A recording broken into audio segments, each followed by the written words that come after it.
What is your take on which of these IPOs will have you think the best start out of the gate? Yeah, we're really, really excited about the fact that we really think this is going to be the best year for IPOs we've seen in ages. And IPOs or tech IPOs? Well, I'd say both. I mean, I think the tech IPOs are really going to get the market moving, but we have IPOs across the board looking at the tech group saying, if they perform well, I'm going out too.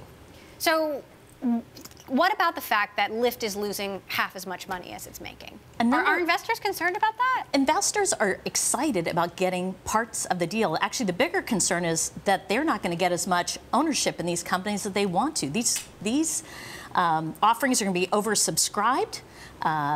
Retail investors, our traditional institutional investors, everyone is excited about the deals. Elizabeth, is that what you're hearing as well? Yeah, absolutely. I mean, you see with the roadshow for Lyft today, it got moved, but the sort of sentiment coming out of the investors that we were able to speak to at the sort of relocated place was very positive. They like what the company is saying, and as we've said, it's oversubscribed, and that's going into the sort of the second week of marketing here. They're in a pretty good position. What about Pinterest? We've talked a lot about Uber and Lyft, Jackie. What do you think about Pinterest? We have a number of unicorns besides, the ones that we're talking about today that are in the registration process. This is a very big pipeline of companies. We had companies planning to IPO in 2020. They're moving to 19, late 19, moving up to late spring. There is a big group. We're focused on a couple we're hearing about right now, but there's a big group in the pipeline. Right. We're also expecting Slack potentially to go out later this year. Elizabeth, Zoom Video quietly filed a prospectus on Friday that, as I understand it, was pretty strong.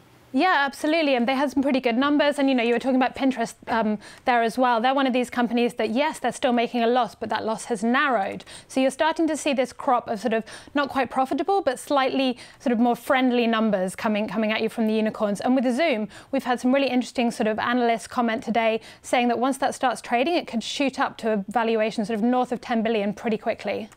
Wow.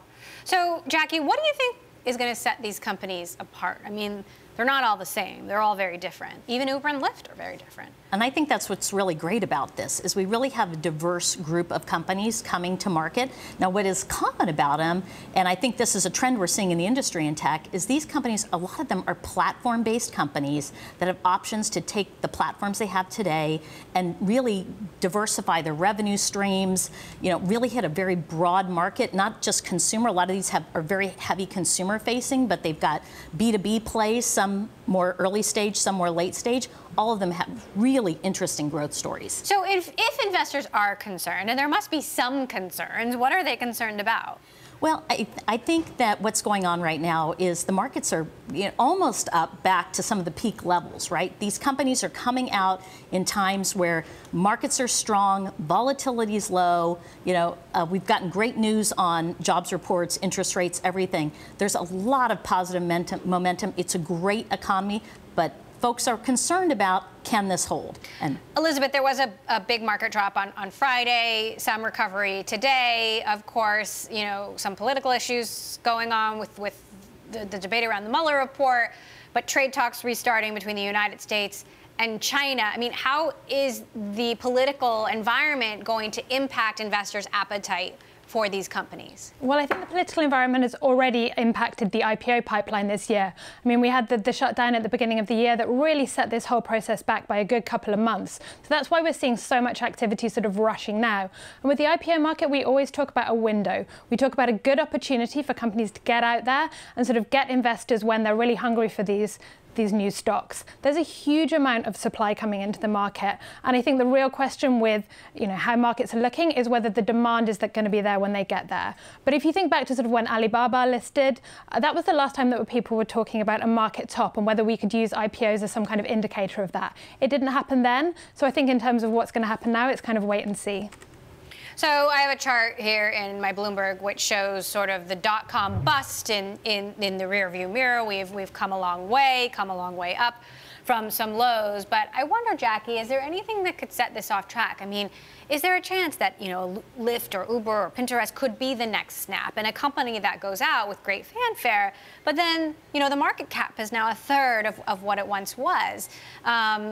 Because a lot of the optimism just didn't pan out. I think what's going on right now is that these companies have been able to look in the rearview mirror on companies that have gone out in the last 12, 24 months.